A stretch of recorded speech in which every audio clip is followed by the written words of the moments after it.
Es el turno ahora de un historiador que conoce como nadie, como pocos, la figura militar de Francisco Franco. Nos hablará de Franco no como mito, sino como lo que fue, soldado ejemplar y servidor de España. Con ustedes, Paco Torres.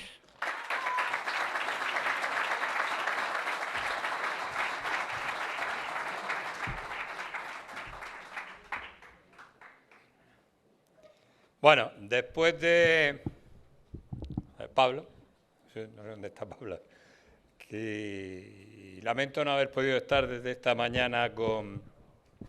yo tengo buena voz. Haber estado con vosotros desde esta mañana, agradecer a Luis, que está por ahí, las palabras que me ha dicho, alabando algún trabajo mío, y bueno, y a García Sá, que acaba de marcarse un Serrano Suñer diciendo eso de el PP es culpable, que tiene toda la razón del mundo.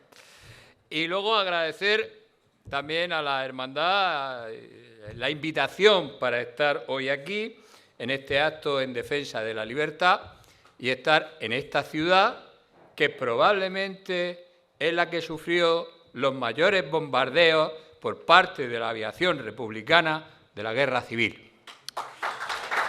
Y lo hago para hablar de un tema que para mí, que siempre me acaban poniendo cualquier tema, eso es la verdad, me resulta especialmente atractivo y curioso, porque de vez en cuando a mí me pasa que tengo que volver a lo mismo que había hecho hacía tiempo. Y cuando el centenario del nacimiento de Franco se organizó en la Gran Peña una serie de conferencias, hoy sería imposible celebrarla porque la Gran Peña, sí, no voy a decir nada más, pero había pensado llamar ¿cómo se violó el credo de la Legión esta conferencia con Francisco Franco? Pero eso es otra cuestión. Bueno, pues allí me tocó hablar, yo era muy jovencito con respecto a ahora, de ese tema con señores que estaba Utrera Molina, en fin, gente de mayor nivel representativo que lo que yo tenía. Por lo tanto, hablé también de Franco como soldado. Hay dos frases del propio Franco que reflejan muy bien lo que significó ser soldado y lo que significó su carrera militar con respecto a todo lo que vino después.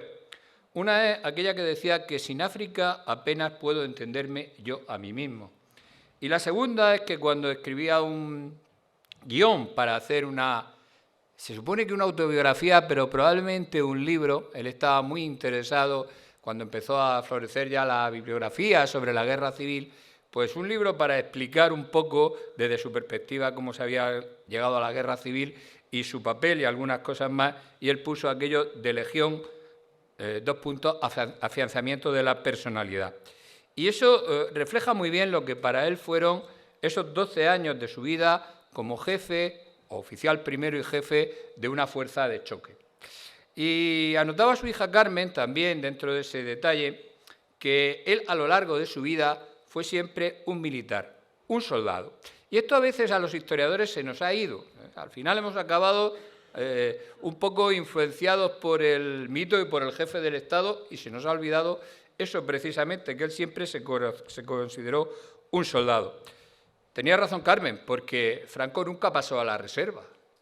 Es decir, fue un militar desde los 14 años hasta el día de su muerte. Algo más de 67 años de servicio. 67 años que si se contabilizan de acuerdo a los pluses de servicio, etcétera, quiere decir que estuvo 80 años en servicio.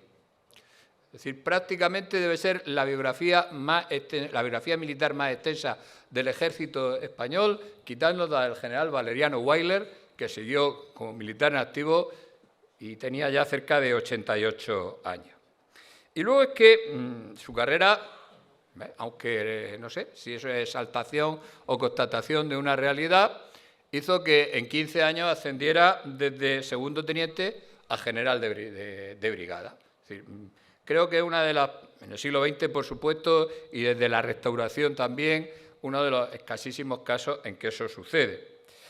Luego era un militar que siempre se comportó, y esto es un dato importante, como un legionario. Porque el tercio, en realidad, acabó conformándose en una relación simbiótica conforme a la personalidad y el esquema de pensamiento de Franco. Esto es algo que hay que reseñar. Él instruyó la primera bandera. Las otras banderas se instruyeron de acuerdo al modelo que había puesto en práctica Franco. Y además es que en ese caminar, en la Legión, hizo siempre algo fundamental, asociar a la Legión a la idea de victoria. Es decir, nunca fue derrotada en combate bajo el mando de Franco. Y él actuó siempre como jefe táctico. Fue jefe táctico de la primera bandera, fue jefe táctico del tercio cuando Millán Astray no estaba y fue jefe táctico finalmente de todo el tercio cuando asumió el mandato. Pero es que además lo hizo siempre a partir de ese momento, de ser jefe del tercio, mandando columnas superiores a su grado. Es decir, son columnas integradas por otras unidades que están bajo su mando, pese a que era solo teniente coronel. Lo que a lo largo de su vida hizo fue aplicar a la política los modelos que él había aprendido como militar. Y ese es su gran secreto, eso es lo que explica su forma de comportarse. Es decir, es su pensamiento militar, su doctrina táctica y lo que él había aprendido lo que luego lleva a la política. Pero también su cosmovisión, la cosmovisión de Franco, su ideología, porque Franco tenía ideología en contra de lo que se dice, distinta a lo que sería un programa de un partido político, pero Franco tenía ideología, nacieron precisamente de esa cosmovisión que arranca en la Academia Militar en el Alcázar de Toledo y se continúa, como él dice, en África y sobre todo al frente de la Legión. Es decir, es una ideología que se fomenta en Dartriú, en Bentien, en Riffien, en todo eso, en Ticiaza, en Tifarwin, en Casabona, en Chauen, todos esos nombres van formando parte de una manera de comportarse como militar que luego traslada a la política. Luego es importante otra cuestión, es que Franco emergió de África cuando abandona en 1926 como un caudillo militar. Esto no es un término que aparece después, como dicen algunos historiadores, no, esto del caudillo a imitación del duce y el... No, es mentira. Franco, si ustedes repasan la prensa, aparece como caudillo del tercio una y otra vez nombrado en la época. Y me voy a salir un momento de eso porque también ahí están las raíces del pensamiento social de Franco. Están en su vida militar, en especial en el microcosmos que constituía el tercio. Y nada más que hay que repasar algunos de los escritos de la época, porque él aprecia ahí, en ese tercio, algo fundamental, que es la igualdad de todos los que están a sus órdenes y la movilidad.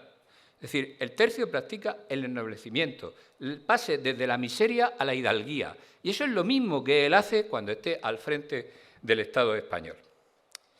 En un libro que espero salga dentro de 20 o 25 días, que es como la segunda parte de otro que yo había escrito, ese no lo he escrito del todo porque es la hoja de servicios de Franco, un libro en el que vamos a demostrar, a través de la prensa, entre 1920 y 1926, es decir, a través de todo lo que se publicaba en España sobre Franco en ese momento, ningún militar tiene la consideración en los medios ni la amplitud de tratamiento que tuvo Franco entre 1920 y 1926. Cómo ese soldado, que es un soldado heroico, se proyecta no ya en el ámbito militar, sino fuera del militar para trascender a los cuarteles. Se equivoca el último de los biógrafos, por decir algo, de Franco, el señor Casanova, militante socialista, cuando dice que, como es tradicional, Franco se movía por la ambición y era un hombre sin carisma, que su carisma se deriva de la guerra civil. Es mentira. El carisma de Franco nace en el tercio. Y no hay más que repasar, si ustedes quieren, toda la documentación que va a aflorar en este libro que saldrá ahora. Porque entre las tropas de África, entre sus compañeros de milicia y en la popularidad que alcanza, ¿dónde está ese carisma? Y ya que estoy aquí, hay una foto magnífica y perdida que se ve el día de la boda de Franco aquí, tomado desde arriba en la plaza donde está la iglesia, que está la plaza abarrotada de gente, con un pasillo, con lo cual uno distingue solo el vestido de Carmen. Es decir, ese es el ejemplo mayor de la popularidad. Es decir, fue la boda del año, y así la reflejaron los periódicos de la época, los de aquí y los de Madrid. Pero es que yo que me he repasado un centenar de periódicos, no he encontrado testimonio de la boda de ningún militar en esa época que se parezca a el reflejo popular que tuvo la boda de Franco y solo era comandante entonces. Ha molestado sobremanera, en el manifiesto tenemos un amigo por ahí en público que traduce, en fin, y ahora la compañía esta que han fichado, yo estaba a punto de escribirle a Sánchez a ver si me contrataba a mí, porque por el mismo dinero que le cobra esa compañía, yo le hago un informe estupendo todos los meses de las actividades profranquistas que nosotros realicemos. Y se ahorra el dinero, ¿eh? Es decir, además le va a quedar mejor. Pero bueno, pues parece ser que ha molestado algunas frases, las que han extractado, porque tampoco de aquí a veces a esos que critican les da mucho, ¿verdad? Y leen muy deprisa, el manifiesto este de la plataforma 2025. Esa que dice que le califica de invicto caudillo. Yo he explicado que Franco se convirtió en África en ese caudillo militar, pero ¿podemos calificarlo de invicto sin que nos acusen de hacer apología del franquismo y no acabemos en la cárcel o atracados vía administrativa por el gobierno socialista? Bueno, vamos a verlo. En África, Franco participó en más de 200 hechos de armas. Se dice pronto, ¿eh? 200 hechos de armas. Eran tantos que ya ni en su hoja de servicio, ni en los periódicos les da tiempo a anotarlo. Es decir, hay meses donde está en hechos de armas todos los días. Bien, ciñámonos al periodo 1920-1926, el que estuvo al frente del Tercio y que ganó esa fama militar fuera del ámbito estrictamente militar. Es un hombre al que se le dan dos conceptos, la efectividad y la seguridad. Es lo que dicen en la prensa de la época. Es decir, desde la liberación de Tifarwin, el repliegue de Sawen, el combate en las tetas de Nador, en Monte Uisán, en los desembarcos de Alcázar-Seguer y de Alucemas, ¿qué decía la prensa? Pues que cuando tenían un embrollo que no sabían dónde sacar, había que llamar a Franco. Pero eso lo decía la prensa de entonces, no la prensa de después, que, en fin, lógicamente estaba. Y segundo, que era un hombre dotado del acierto táctico en el combate.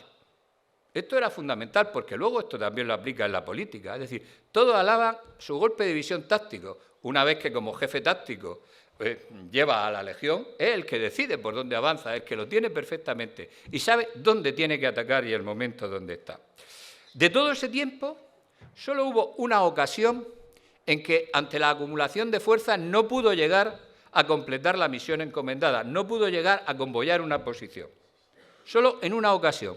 Y solo una vez no pudo llegar a tiempo a rescatar con las fuerzas que tenía una posición a lo largo de todo ese tiempo. Luego, tampoco como general en jefe, como generalísimo se puede decir que tuviera alguna derrota. Es decir, las batallas en torno a Madrid o las que son para, digamos, establecer el cerco, fueron siempre batallas en las que se produjo una mejora de las posiciones. Pero el enemigo no consiguió su objetivo. Su objetivo, hay que recordarlo, era Madrid será la tumba del fascismo. Y, sin embargo, en ningún momento, con superioridad en ese momento, lo pudieron hacer. Y tampoco Franco fue un señor ególatra. Es decir, no tuvo ningún Napoleón III, ningún sobrino familiar que después le hiciera un arco inmenso de la victoria con todos los nombres de la batalla. Bueno, si van ustedes allí en París encontrarán todas las ciudades españolas, porque como había que rellenar, pues dijo, Napoleón III dijo, yo voy a poner aquí todas las ciudades españolas, victoria de Napoleón. No, no lo hizo. ¿Dónde están los monumentos a la victoria? No ahora que los que quedaban se los han cargado, ¿verdad? Sino a lo largo de 40 años, esa megalomanía que dicen que tenía. ¿Dónde están esos monumentos? ¿Cuántos monumentos se hicieron alabando al general en jefe, al generalísimo, etcétera, etcétera, como caudillo de la victoria? Es decir, no llegan a 20 sumando todas las estatuas a caballo, algún medallón por ahí perdido y algunos bustos pequeñitos que se ponían, no en las grandes capitales, en algún pueblo. Eso fue todo el programa monumental de un señor que era un ególatra y un narcisista. Bueno, a ver si esto ya saben ustedes, como tienen la televisión, pues tienen facilidades, ¿verdad? Lo único que se les ocurrió hacer fue el monumento que estaba con las huellas de los pies en el Monte Hacho, que en cuanto se produjo esto de la memoria democrática, al general en jefe de no sé qué tal, corrió con el cemento a tapar las huellas con cemento para que no se notara. Bueno, esto es lo que yo decía antes. Bueno, luego es un señor que derrotó 3 veces a Stalin. Caso único de la historia, porque a Stalin no era fácil derrotarlo. Lo hizo 3 veces. Es que en la guerra civil Franco derrota a Stalin. Es que el ejército popular, el ejército rojo, como se ha dicho, tenía un Estado Mayor soviético. Es decir, pues lo derrotó.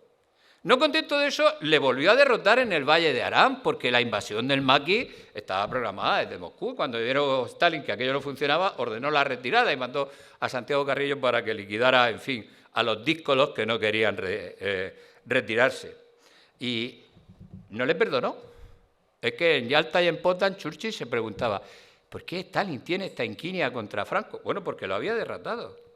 Pero es que tampoco consiguió asesinarlo. Es decir, es que Stalin mandó, preparó el asesinato de Franco. Había que eliminarlo. No ahora. Y antes habían intentado asesinarlo en julio de 1936, cuando asesinan a Calvo Sotelo, por la tarde-noche van a intentar en Canarias asesinar a Franco. Luego un militar que no sufrió el desastre colonial. Los desastres coloniales que tuvieron casi todas las potencias, Franco los supo esquivar. Queda lo del soldado heroico. A eso también nos puede acabar llevando ante este señor el Tribunal de la Memoria Histórica, la Comisión o estas cosas que han creado. Ahí hay una subjetividad, lógicamente. Depende del valor, el criterio y el valor que se le dé a cómo se mide el valor militar. Pero vamos a verlo en una clave. Es decir, Franco asciende meteóricamente, todo el mundo lo dice, ¿verdad?, por méritos de guerra en 5 años. Lo hace de comandante de teniente coronel a general. Y lo hace sin saltos, porque han habido generales revolucionarios que han saltado el escalafón entero y han pasado de tal a general, pero eso no era el caso. Y luego lo curioso es que pudo ascender de teniente coronel a general directamente. Es que se pedía, que está en la documentación, está en mi libro de la hoja de servicio. Sus compañeros pedían que se le ascendiera de teniente coronel directamente a general, lo cual no era posible en la época. Pero es que cuando le ascienden a general, no asciende más rápido de coronel a general porque tenía que estar los 2 años en el empleo. Como decía, no podemos ascenderle porque resulta que tiene que cumplir 2 años. Tampoco podemos condecorarle porque, como hace tantos hechos de armas, pues pasan los periodos de campaña y cuando le vamos a dar la condecoración ya no se la damos porque se ha pasado el tiempo. Y eso lo dice el Consejo Supremo de Justicia Militar, de Guerra y no sé qué que era en la época. Bueno, luego es reiteradamente condecorado, pero condecorado por hechos de armas, no como el otro día que vi a la togada de no sé qué, que llevaba aquí no sé cuántas condecoraciones, yo no sé dónde salen tantas condecoraciones, pero era una cosa, una chapa, que vamos, era curioso. Pero es cierto, Franco tiene 5 cruces al mérito militar, tiene una gran cruz al mérito militar, 3 cruces María Cristina, 2 medallas militares individuales, una medalla militar y colectiva, una propuesta para la laureada individual, otra propuesta para la laureada colectiva que fue la de la Legión. Y yo digo, almas de cántaro, ¿cómo el gobierno ahora va a concederle una laureada a la Legión por las acciones de guerra que estaban bajo el mando de Franco? Que no pensar, ¿verdad? Bueno, esta cuestión. Pero es que además de eso, Franco tenía la cruz y era comendador de la Legión de Honor. Y era comendador de la Orden del Mérito Marítimo francesa. Y finalmente tuvo la gran cruz laureada de San Fernando, no la cruz laureada de San Fernando. Y luego es que la prensa, ay, qué mala que es la prensa, ¿verdad? La prensa entre 1920 y 1926 le convirtió en un héroe.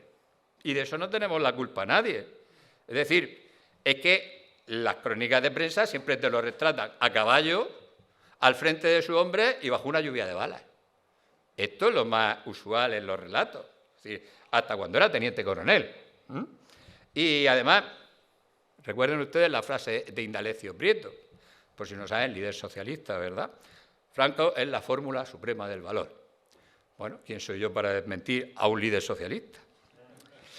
Luego queda la última, que es la interpretación de Franco como una biografía, como la biografía de un militar, como la biografía de un soldado. Es algo que apuntó sin desarrollarlo, a lo mejor un día se me ocurre a mí hacerlo, el general Alonso Baquer, que claro, ya era mucho dedicarse a hacer una biografía de Franco, y que dividía la vida de Franco en 3 periodos. La del táctico, que es el general en las campañas oficial, jefe general en las campañas de Marruecos.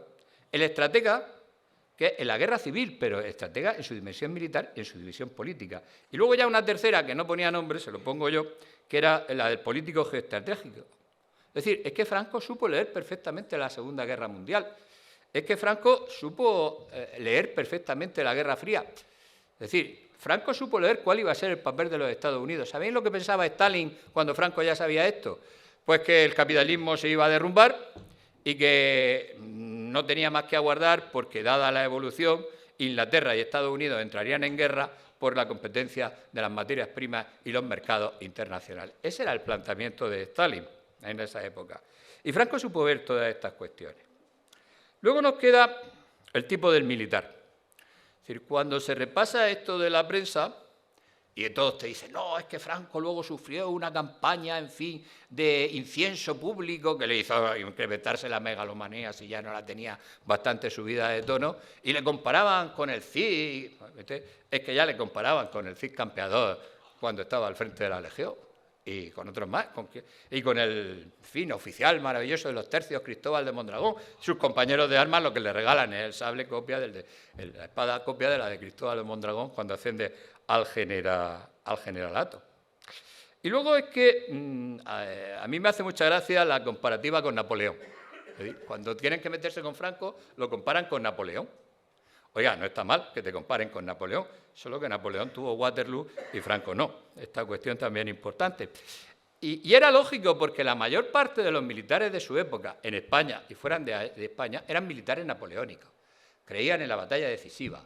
Y Franco no fue un militar napoleónico en ningún momento. Es decir, lo fueron Miaja, lo fue Rojo, es decir, lo fueron los generales alemanes, pero Franco no fue un militar napoleónico. Es más, en la guerra civil Franco se comporta como un general revolucionario.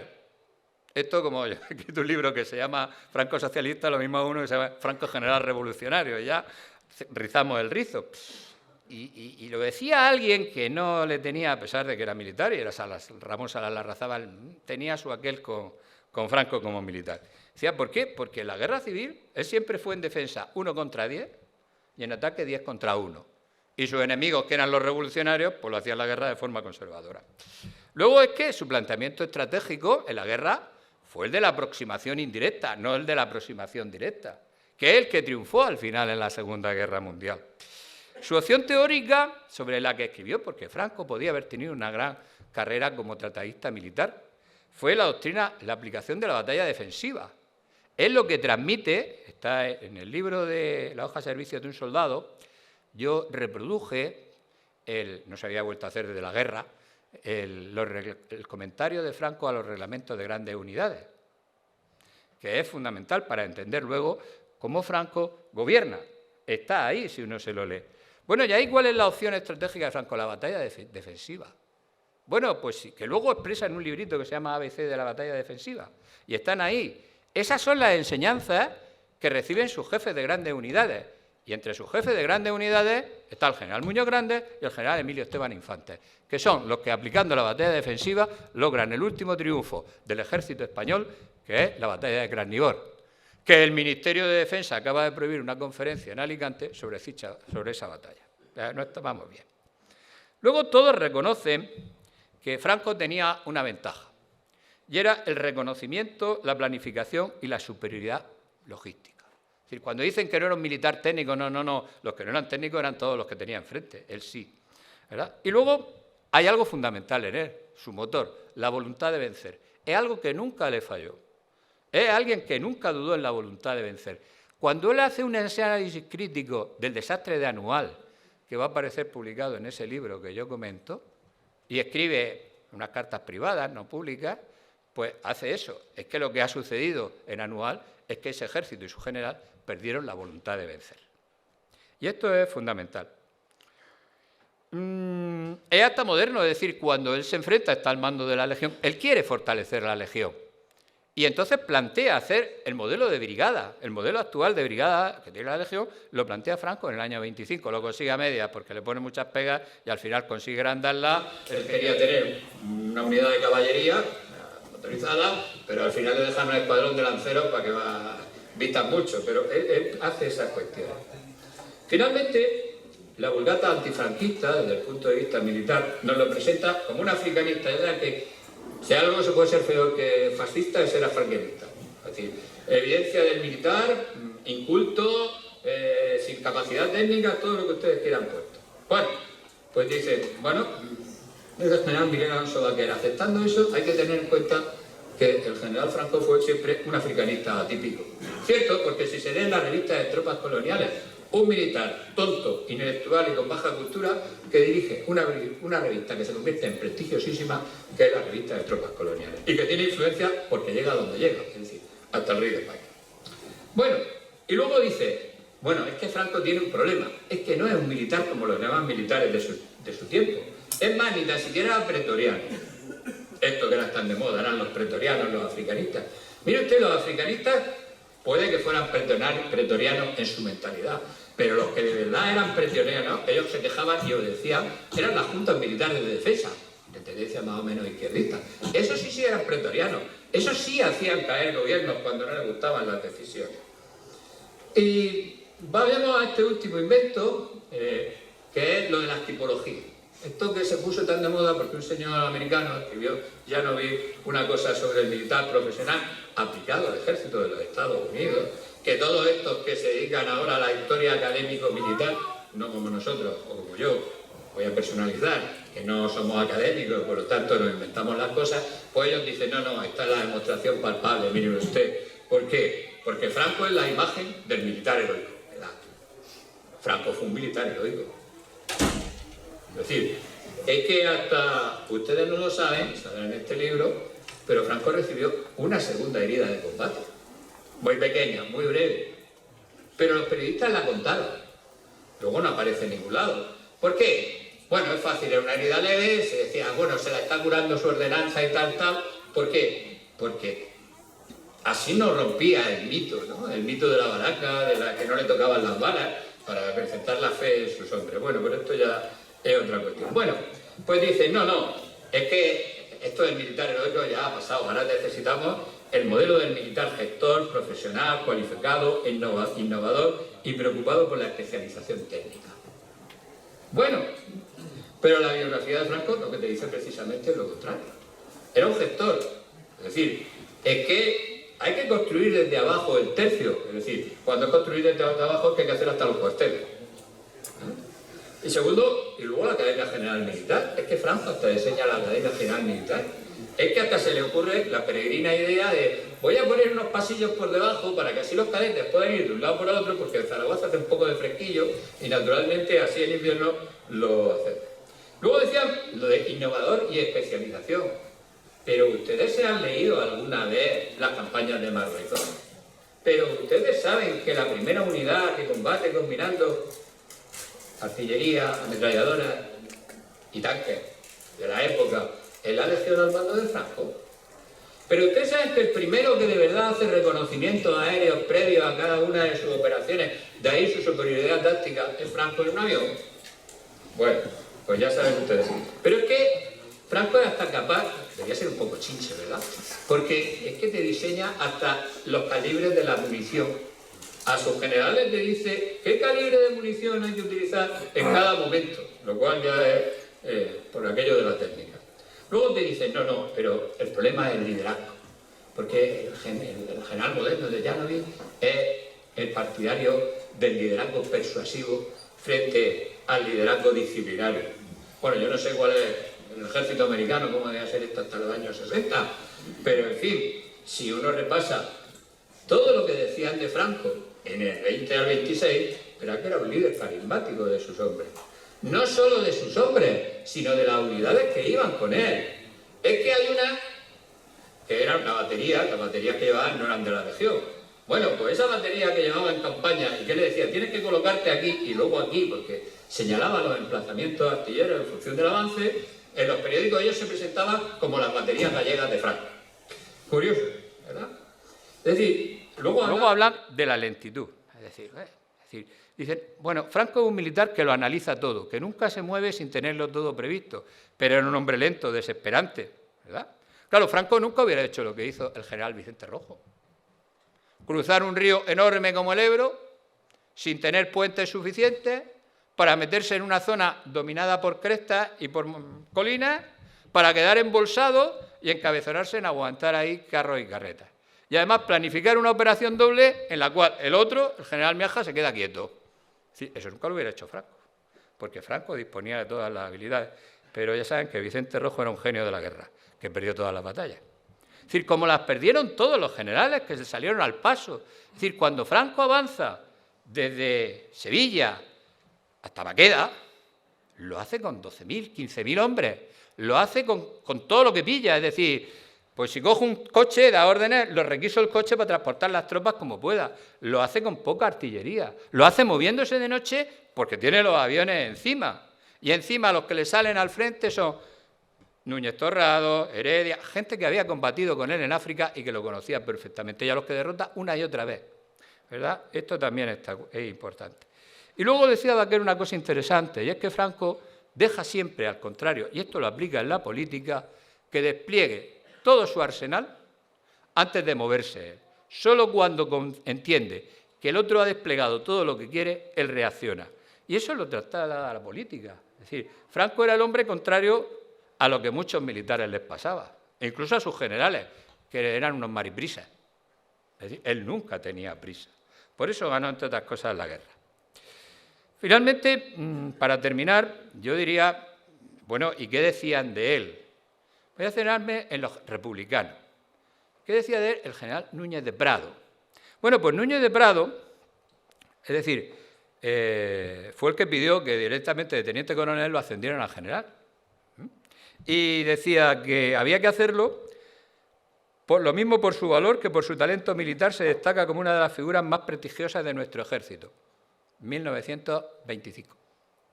El general José Miaja, bueno, no era general entonces, dice, 1925, merece el ascenso a general por sus dotes de mando, su clara ojeada militar y gran cultura. No sé si a Miaja y a Núñez de Prado le van a tener que aplicar la ley de memoria histórica con carácter retroactivo, por decir estas cosas. Luego hay otra cosa que yo hice una vez y que siempre me llama mucho la atención, que es la comparativa. Es decir, esto a la historia se le olvidan las comparativas. Es decir, es una cosa curiosísima, ¿verdad? Bueno, Franco todo el mundo sabe que fue general a los 33 años, como Napoleón. Y fue el general más joven de su tiempo, también. Pero, ¿y si lo comparamos? El general Miguel Primo de Rivera llegó al generalato, todos con carreras militares, méritos de guerra y todo lo que uno quiera poner, ¿verdad? Con 41 años. Godet con 44. Mola y Damaso Berenguer con 40. Vicente Rojo con 43. Fanjul con 46. Quipo de Llano con 48. Miaja con 54. Masquelés con 59. Castro Girona con 49. Sebastián Pozas con 50. Él con 33. Pero, ¿y si uno se va a los militares extranjeros? Es que hasta el rozar los 50 años no consideran el generalato unos indocumentados comparados con Franco, ¿verdad? Deberían haberlo conseguido antes. Bueno, pues esos que tuvieron que esperar hasta los 50 con carreras con méritos de guerra, estos son Patton, Graziani, Pinochet, Petain, Bradley, Guderian, De Gaulle, Manstein, Tojo o Eisenhower. No está mal. Es que el jefe de la idolatrada 101 norteamericana, la que desembarca en Normandía, a la que le ponen todos los méritos habidos y por haber, Mackenzie Taylor, llegó a generalato después de su brillante carrera con 41. Y más moderno, ahora se asciende antes, ¿no? Ariel Sharon, ¿verdad? Con 39, Norman Schwarzkopf con 40 y Colin Powell con 42. Pero es que Franco fue generalísimo con 43 y capitán general con 45. Lo hicieron generalísimo y luego dijeron, no, anda, si no es capitán general, vamos a hacerlo capitán general, que tenemos un problema. Y además fue por petición popular, esto también es interesante. Bueno, el grado de generalísimo, que en España solo han obtenido 3 personas, Manuel de Godoy, por sus méritos indudables con María Luisa de Parma, ¿verdad?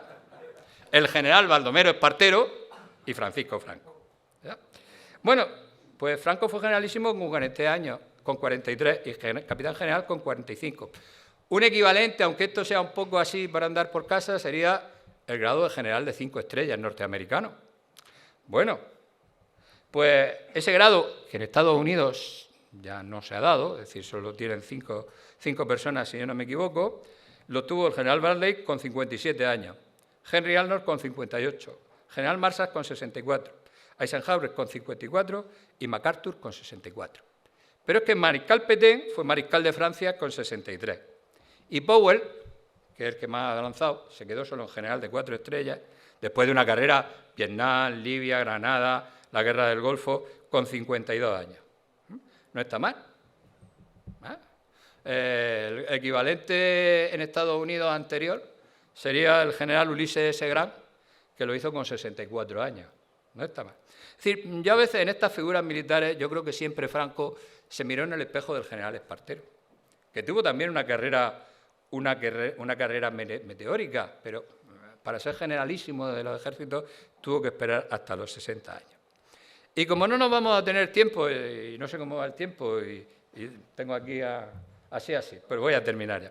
Bueno, no me puedo adentrar en lo de escritor militar, ¿no?, de tratadista militar, pero teniendo presente el momento que nos encontramos, por volver a la actualidad, cuando estamos con esto del rearme, el desarme, el arme, la defensa, el eufemismo, quiero traer una frase de Franco, que no sé si escribirla y mandársela a Pedro Sánchez, porque como sus asesores son muy raritos, ¿verdad?, a lo mejor esto le ayuda. Decía Franco en 1956, ya no podemos mirar a los ejércitos como hace 20 años. Hoy las guerras son universales y en ellas se enfrentan dos sumas de naciones. Ya no son posibles las guerras entre naciones, pues los conflictos se debaten entre grupos de naciones. Las naciones para la guerra necesitan contar con tres elementos. Necesitan armas, que dependen de una preparación científica e industrial. Necesitan del hombre, del temple del soldado, de sus virtudes y patriotismo que faciliten el que saque debido partido a aquellos elementos. Y necesitan los medios. Los medios son la preparación económica de las naciones que puedan resistir la prueba y satisfacer los sacrificios y dispendios que la guerra entraña. Aplicación perfecta. No sé si pasarle la chuleta al Feijóo, a Abascal, o a Sánchez, o a los tres, porque demuestra que Franco era un adelantado a su tiempo. Pero, en el fondo, en el pensamiento de Franco, dice, por muy moderna que sea la guerra, por muchos medios que se tengan, por ahora el ejército de drones, misiles, escudos, patrios y todo lo que ustedes quieran poner, Franco recordaba siempre, pero a última hora será siempre un soldado con una bandera el que tenga que trepar por las alturas, sea de día o de noche, para arrancar al enemigo la victoria y tomar posesión del terreno. Y esta es la parte donde va a fallar todo esto de la defensa, los ejércitos europeos y demás cosas. Y eso es lo que hizo él a lo largo de su vida militar. Lo hizo él con sus legionarios, lo hizo en las alturas del Gurugú, lo hizo en Morro Nuevo, en los Cuernos de Sagüén o en Monte de Malmusí, o solucionando los momentos críticos, como cuando en Alucemas, ante la deriva de las barcas, ante la imposibilidad de lanzarse al agua, al descubrir que habían preparado unos ingeniosos minados en la costa, él ordena toque de carga y se lanza con sus legionarios con el agua al pecho y los fusiles arriba para alcanzar las playas. Y cuando alcanza las playas es capaz, con esa visión táctica, y lo reconocen todos, de establecer una línea de defensa tan perfecta que va a permitir que se llegue a hacer el desembarco de Alucemas. Ese desembarco que ahora se cumplen 100 años y que ha proscrito el Ministerio de la Defensa. Pero, después de todo esto, nosotros sigamos aquí. Una pena que no podamos hacer este acto en todas y cada una de las provincias por la persecución, porque si no fuera por la persecución y pudiéramos hacer propaganda, yo aseguro que seríamos muchos los que estarían hoy aquí con nosotros. Pero nosotros, ya antes había aquí una foto, tenemos el mejor equipo para ganar la Champions. ¡Arriba España!